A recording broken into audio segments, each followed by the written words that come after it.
La Terre est géographiquement composée d'un quart de surface terrestre et de trois quarts de surface océanique. Le corps humain moyen est composé jusqu'à 90% de son poids en eau dès la naissance. Le fœtus humain passe 9 mois approximativement in utero et dans l'eau.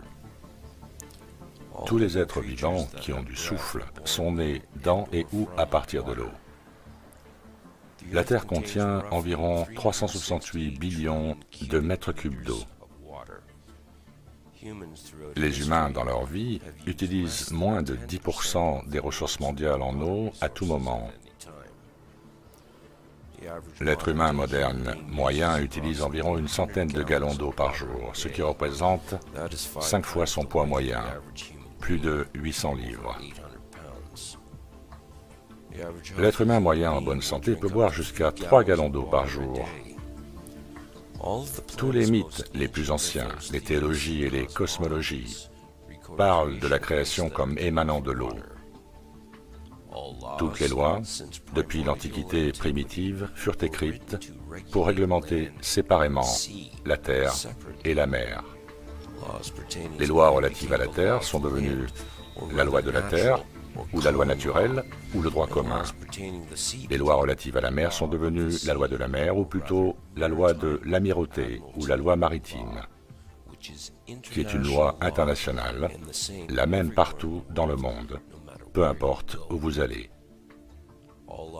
Toutes les lois, depuis des temps immémoriaux, trouvent leur origine sur une base ecclésiastique appelée le droit canonique, inspiré par les lois anciennes et le droit ecclésiastique des rois. La loi naturelle ou le droit commun préserve principalement les droits inaliénables et les besoins des êtres humains qui vivent sur la terre et qui diffèrent entre les nations.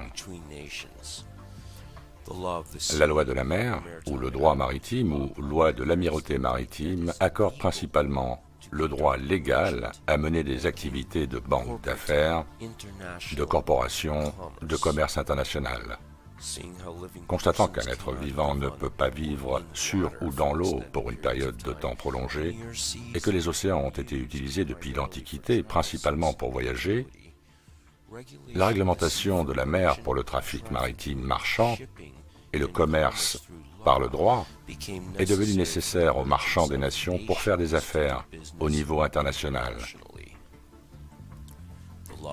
La loi de la mer, le droit de l'amirauté maritime, est universel et transcende toutes les frontières et les lois légalement. Ce qui est légal n'est pas nécessairement licite. La loi naturelle ou le droit commun du pays, qui préserve les droits et les libertés des personnes vivantes, est licite. Le droit de l'amirauté ou l'UCC, Universal Commercial Code, est légal et légalise le vol et le meurtre. Dans la Rome antique, une loi de Maxime romaine stipulait que celui qui sera trompé, qu'il soit trompé, ce qui signifie que la responsabilité de la tromperie est sur celui qui est trompé par celle-ci. En clair, si vous êtes tombé dans le panneau, ou plus communément dit, si vous avez mordu à l'hameçon, c'est votre problème. À l'insu de tous, le droit de l'amirauté, ou le droit international de la haute mer, est arrivé sur la terre ferme, comme une inondation, et fait, depuis ce temps, de chaque homme, femme et enfant, des êtres morts dans l'eau.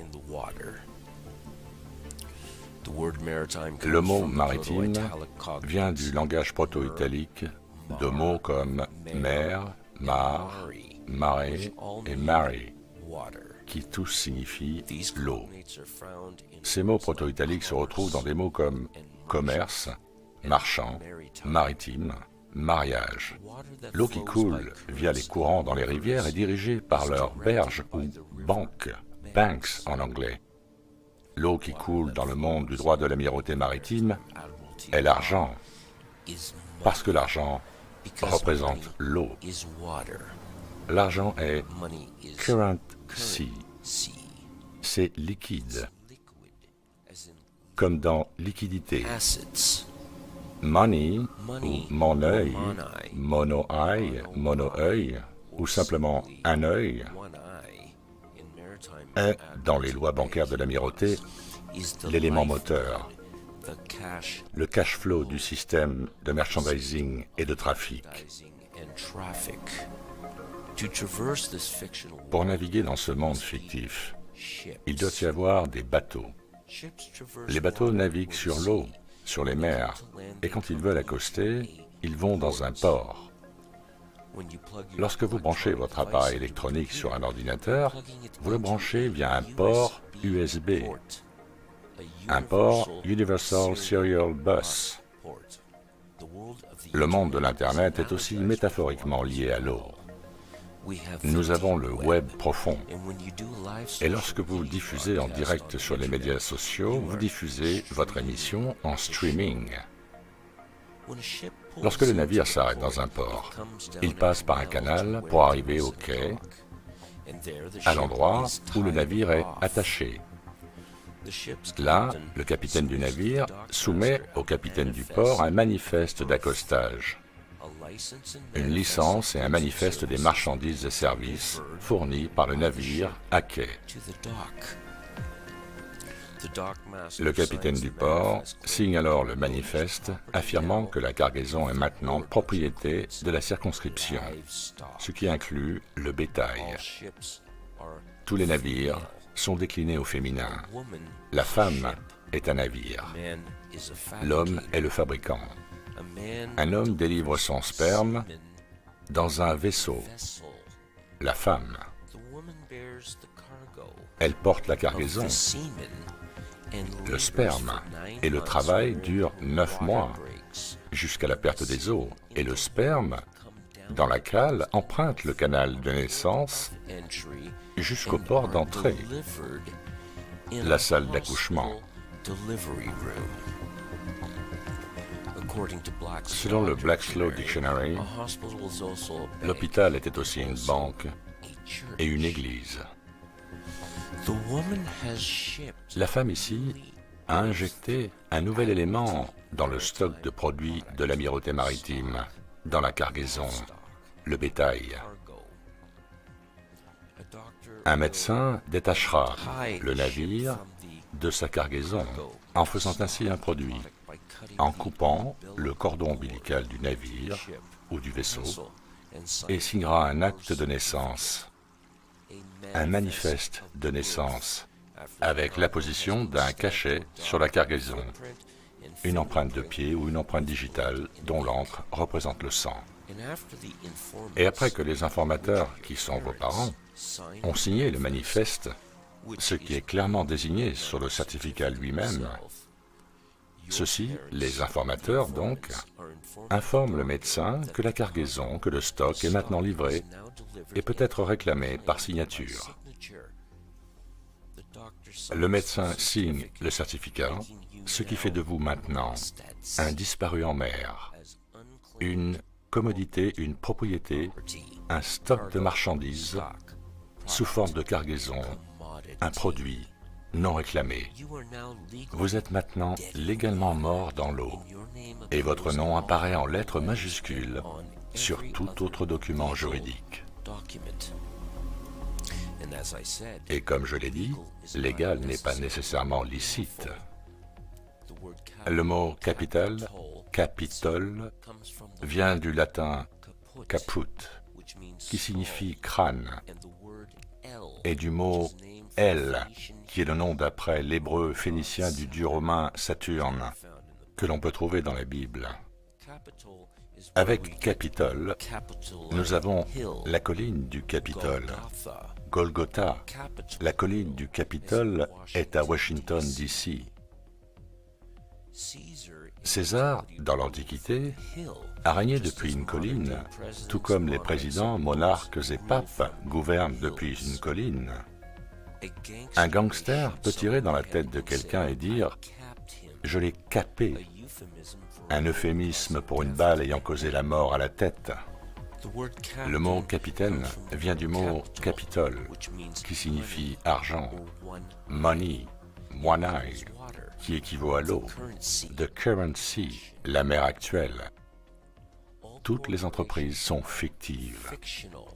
Elles existent sur le papier comme un vaisseau de corps mort, tout comme votre nom en majuscule sur un certificat de naissance. La Constitution des États-Unis fut créée en 1776. Mais la Constitution de l'incorporation de la Société des États-Unis fut établie en 1871. La Corporation des États-Unis fut enregistrée dans le Delaware, Maryland, en 1871 et est devenue les US Inc. Tous les citoyens de l'US Inc. ont une licence pour travailler pour l'US Inc. Ils sont des employés. Toutes les sociétés doivent avoir trois choses: un président, un vice-président et un secrétaire du Trésor. Tout dans le monde de la loi marchande et du droit bancaire s'articule autour des navires, car les navires sont transportés par l'eau, qui est la mer actuelle, the current sea, sur laquelle toutes les entreprises sont des navires. Si vous voulez avoir une voiture, vous devez obtenir un navire propriétaire. Si vous voulez être citoyen d'une nation ou d'un pays, vous devez obtenir un navire citoyen. Si vous vous engagez dans des affaires avec quelqu'un, vous devez obtenir un navire partenaire. Si vous voulez apprendre à commercer, vous devez obtenir un navire d'apprentissage. Vous voulez être diplômé, vous devez obtenir un navire bourse d'études. Vous voulez acquérir une nouvelle voiture, vous allez voir le navire concessionnaire. Si vous vous déplacez en voiture, vous pouvez entrer dans un navire communal avant de prendre le ferry. Lorsqu'un homme et une femme se marient, et ce mot lui-même invoque la loi maritime, ils concluent un contrat d'entreprise et obtiennent une licence de mariage pour exercer une activité en tant que navire partenaire. Si vous allez dans une église qui est aussi une banque, selon la loi noire, vous vous rendez dans un navire culte. Tout n'est que vaisseau, un navire fictif créé à partir de rien sur du papier flottant dans l'océan des lois des banques commerciales d'entreprise des pirates de la haute mer.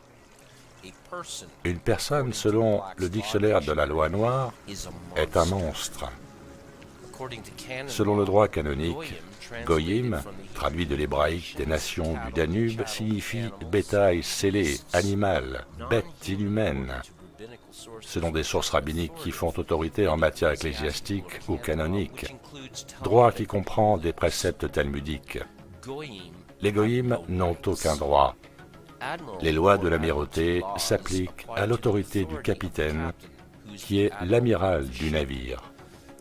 Le capitaine, ou plutôt l'amiral, qui a un pouvoir absolu sur le contrôle du navire, peut établir les règles au fur et à mesure. Le mot admiral vient du mot admire, admirer, et du nom romain hébraïque phénicien de la divinité Saturne, El. Partout où il y a une couronne, vous feriez mieux de l'admirer, d'avoir de l'admiration pour le roi qui est le capitaine, le commandant en chef. Sinon, en droit commun, il n'existe pas de crime sans victime, et une victime reçoit une indemnisation et la réparation des dommages. À bord d'un navire, le capitaine peut commettre des actes criminels, n'importe lesquels, et peut imposer n'importe quelle sanction. Si vous avez une maison et que vous voulez la vendre, vous allez mettre un panneau « For sale ». C'est comme mettre une voile sur un navire qui met le cap sur un autre port lorsqu'elle est vendue. Lorsque vous envoyez un colis quelque part à l'étranger, vous l'expédiez, shipping en anglais, même s'il est plus probable qu'il voyage par la terre. Si vous perdez votre maison, il est dit que votre maison est sous l'eau. Si vous avez des ennuis avec le fisc ou si vous êtes jeté en prison, il est dit que vous êtes en eau trouble. Et quelqu'un doit venir vous tirer d'affaire, bail you out. Un navire s'arrête dans un port et s'amarre sur le quai, dock en anglais. Lorsque vous vous adressez à un tribunal, votre affaire est placée dans un registre appelé docket. Tous les tribunaux terrestres sont judiciaires. Ce sont des cours de justice opérant sous un mélange de droit commun romain et de droit maritime de l'amirauté sous couronne. Ce sont des navires amarrés sur terre. Ceci est conforme à la loi sur le pouvoir judiciaire de 1789 adoptée par le Congrès qui a fait de tous les tribunaux de district des tribunaux de l'amirauté sous juridiction maritime. Les États-Unis d'Amérique et les États-Unis sont deux entités différentes. L'une est une société, l'autre, les employés de celle-ci. Les États-Unis d'Amérique n'ont jamais gagné leur indépendance vis-à-vis de la couronne. Pendant la guerre révolutionnaire, la Charte de Virginie de 1606 accorda aux colons une licence pour s'installer et coloniser l'Amérique par le roi. Le traité de 1783, après la capitulation de Cornwallis vis-à-vis de Washington à Yorktown, contredit complètement et clairement la notion généralement acceptée et enseignée que l'Amérique a gagné son indépendance par rapport à l'Angleterre. Le premier article du traité de 1783 renonce à toute visée sur les États-Unis, à l'exception du tribut continu au roi, régi par la Charte de Virginie de 1606. La charte a été invoquée par le roi Jacques Ier, qui vous a donné la Bible du roi Jacques, King James Bible, et dans la section 9 de cette charte, je cite « Par conséquent, nous cédons à nos héritiers et successeurs la 5e partie de tout l'or et de tout l'argent, et la 15e partie de tout le cuivre, donc à obtenir ou à avoir, comme il est dit plus haut, sans autre forme de profit ou de compte à nous rendre ou à nous céder, à nous-mêmes, à nos héritiers et à nos successeurs. » La guerre révolutionnaire se termina en 1781, mais le traité de 1783 a été signé 3 années plus tard, ce qui signifie que la guerre n'était pas finie, encore moins victorieuse. Le traité de 1783 a maintenu le tribut dû par les colons au projet du roi, ce qui signifie que l'Amérique reste aujourd'hui une colonie britannique qui paie un tribut à la couronne, tel qu'imposé par la Charte de 1606. L'Amérique a été conquise. La liberté, ce n'est pas être libre. Un marin sur un navire obtient un peu de liberté quand il est autorisé à prendre un court congé et quitter le navire lorsque celui-ci entre dans un port. Un chien a une liberté en laisse quand on le sort pour une promenade. Un prisonnier obtient la liberté quand il est autorisé à sortir de sa cellule pour entrer dans la cour pendant quelques heures sous la surveillance attentive de snipers. La liberté est une licence. Il s'agit d'un privilège accordé par un dirigeant, un propriétaire, un roi, etc., à l'un de ses sujets. L'Amérique n'a jamais été le pays des libres. C'est le pays de la liberté en laisse tenue par la couronne. En 1106, tous les arrêts ou règles ont d'abord été mis en œuvre par Éléanore d'Aquitaine, après son retour de la deuxième croisade où elle accompagnait son mari, le roi Louis VII. Ces derniers étaient des lois codifiées par l'amirauté maritime qui étaient censées protéger les successions et titres des croisés alors qu'ils menaient leur croisade. Ces lois étaient basées sur le droit maritime grec de Rhodes, 900 avant Jésus-Christ, appelé Lex Rhodia. Il s'inspirait à son tour de lois maritimes codifiées de manière ecclésiastique par les Phéniciens qui créèrent leur empire maritime marchand en 1586, empire qui dura 1000 ans. En 1666, un gigantesque incendie se déclara à Londres alors que la peste noire faisait des ravages en Europe. Certains historiens pensent que le feu fut déclenché intentionnellement à partir de Pudding Lane pour se débarrasser des bidonvilles et faire place à ce qui sera finalement la City de Londres. Le Parlement, à huis clos et en secret, invoqua l'acte Sestui qui vit de 1540, promulgué par le roi Henri VIII, retravaillé et instauré par Charles Ier. Sestui qui vit est du vieux français qui signifie en anglais « This killed that life », ceci tue cette vie. Cet acte rendait tous les hommes, femmes et enfants présumés et supposés morts, et une fiducie se met en place. Selon le Black's Law Dictionary, Sestui qui vit veut dire qu'une personne dont la vie est équivalente à la durée du trust représente un contrat d'assurance, un contrat avec l'État. La durée de vie d'un trust est de 7 ans, en vertu de la loi sur la responsabilité limitée. Cet acte est un des plus diaboliques, car il élimine chacun d'entre nous et nous donne 7 ans pour récupérer notre vie. Les incendies de 1666 sont également créés la seule parcelle de terrain sur Terre à ne pas avoir de titre de propriété. Le Golden Mile, la City de Londres, qui est une société ayant son propre drapeau, sa propre constitution, ses propres lois et ses propres forces de défense et de police. Le carré du Golden Mile contient la Banque d'Angleterre, le London Metal Exchange, Fleet Street, le FTSE Stock Exchange, la Monnaie Royale et le tribunal d'Old Bailey. Les États-Unis acheminent chaque année des milliards de dollars à la Banque d'Angleterre en guise de paiement de leur tribut à la couronne. En 1913, la Réserve fédérale fut mise en place, création issue de décisions d'une réunion secrète tenue sur l'île de Jekyll en 1910. Alors que la dette des US Inc., la société des États-Unis, a largement dépassé les réserves d'or estimées, que cette même société des États-Unis considérait comme un étalon pour le dollar, le Federal Reserve Act fut validé la veille de Noël alors que le Congrès était en congé, donnant ainsi le pouvoir à une société étrangère d'imprimer de l'argent fictif et de percevoir les intérêts sur les fonds créés à partir de rien. Une banque ne vous prête pas de l'argent, c'est illégal. Une banque vous accorde un crédit, ce qui est légal, mais pas nécessairement licite. En 1917, la déclaration de Balfour fut introduite, ouvrant ainsi la voie à la création de l'État d'Israël en 1948. La révolution bolchevique éclata en Russie, financée et déclenchée par les banquiers de Wall Street tels que Jacob Schiff et J.P. Morgan. La même année, Woodrow Wilson signa la loi sur les pouvoirs de guerre, stipulant en fait que les États-Unis arrêtaient tout commerce avec l'ennemi, sauf avec ceux qui obtenaient une licence, ce qui excluait les Américains. Les licences furent émises en 1933. Cette année-là, les US étaient dans les conditions de l'article 11 sur les faillites.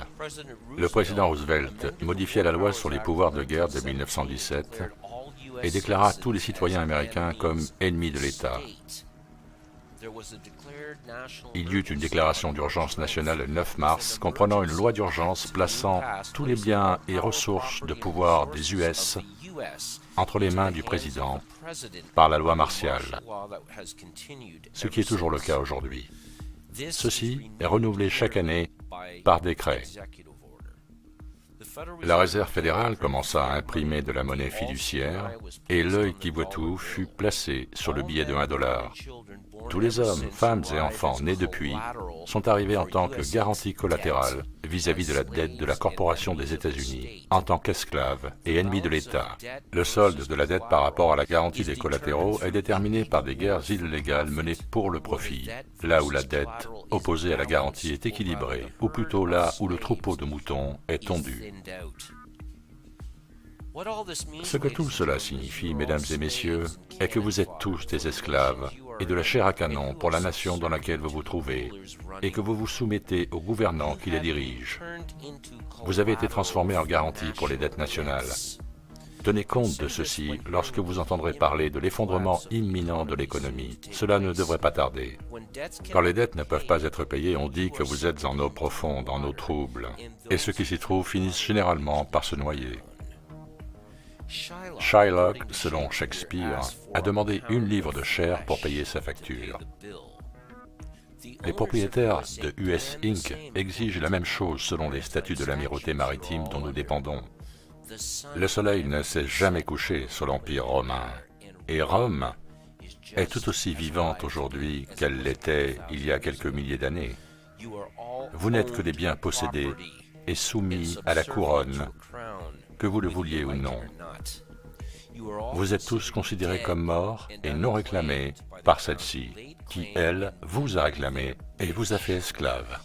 Vous ne pouvez pas et n'avez pas le droit de parler pour vous-même, car les personnes décédées ne le peuvent pas. Et c'est pour ça que vous avez besoin d'un avocat pour parler en votre nom devant un tribunal. Les morts n'ont aucun droit.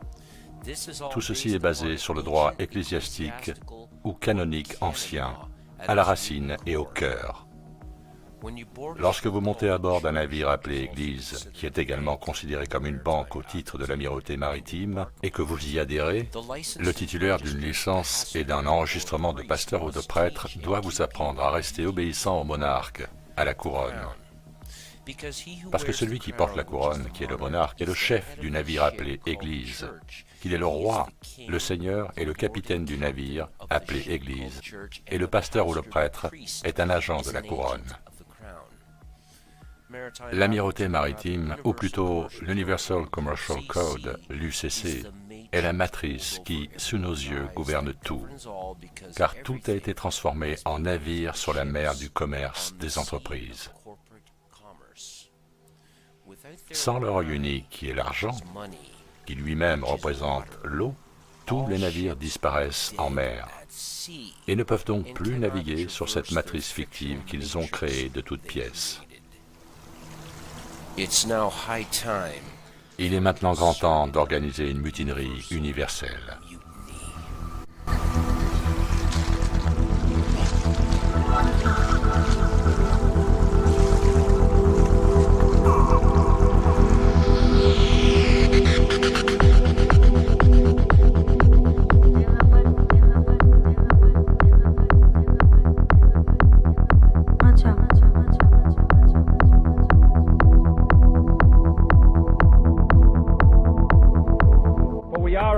Car nous sommes confrontés dans le monde entier à une conspiration monolithique et impitoyable qui, pour élargir sa sphère d'influence, s'appuie principalement sur des moyens de convoitise par l'infiltration au lieu de l'invasion et par la subversion au lieu des élections.